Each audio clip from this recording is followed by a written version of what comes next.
We're here with Brian Donaldson from Old Coast Heating and Air. Brian, tell me, what do you need to know when hiring a contractor? Well, first thing you need to know is before you hire someone, you should definitely ask for some references. You know, talk to someone that's been there, done that with that particular contractor, and give you some peace of mind of the experience that they have. Also, you know, get a written estimate. Now make sure that the contractor really details out exactly what they're going to do. You know, talk about money. You know, when's money due? When's balances due? Make sure you really understand what you're going to purchase, and make sure that is actually in writing. Why should people choose Old Coast? We put a lot of emphasis on taking measurements of homes and doing a thorough design of our systems. We like to give customers choices, and we just don't come into your home and say, here's the air conditioner for you. Ryan, tell me about maintenance on an HVAC unit. I always tell my customers that maintenance on a AC system is a lot like on your car. You know, you want to have it done routinely so you don't break down, so it's just important to have it on your AC systems. So, Ryan, what is the sure way you know you've got all that handled? Oh, just give Old Coast a call. Chris, what are some of the things people look for in their home for better efficiency? Well, there's tons of things that you can actually look for, and a lot of them are real simple. So you've got like your water heater. We can actually insulate the water heater, which helps on your utility bills.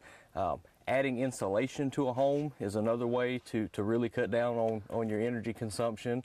And then little things like you can have places where wiring and piping breaks the building envelope, which means where it goes from the attic or crawl space into the house.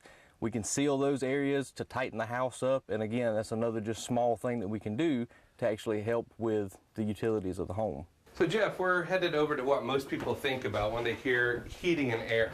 These have come a long way in the past couple of years. This is a Wi-Fi linked thermostat. It does more than just tell you what the actual temperature is. This one gives you weather readings. It also includes onboard diagnostics. If for some reason you had a problem, whether it's 5 years or 10 years down the road, whenever this system is installed, we can actually get an alert.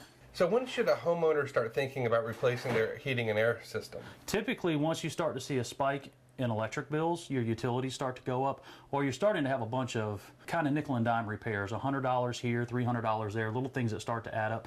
Typically, that's kind of a sign that the system's starting to get older and you're starting to have issues, and there's reasons these things start to fail on you. How much can a homeowner expect to pay for one of these systems? Typically, the energy consumption or what you're paying the power company with an inefficient system, you're already paying without knowing it a large portion, if not all, of what it would cost you to replace one of these systems. So you guys do solar too. Why would a homeowner want this? Obviously, energy consumption, reduce that. Between the tax incentives on solar, combining it with a high efficiency HVAC system, not only are you lowering your utilities, but a lot of times with the tax incentives and other benefits that are out there, it offsets the cost so much of the solar installation that it really makes a lot of sense to move forward with it.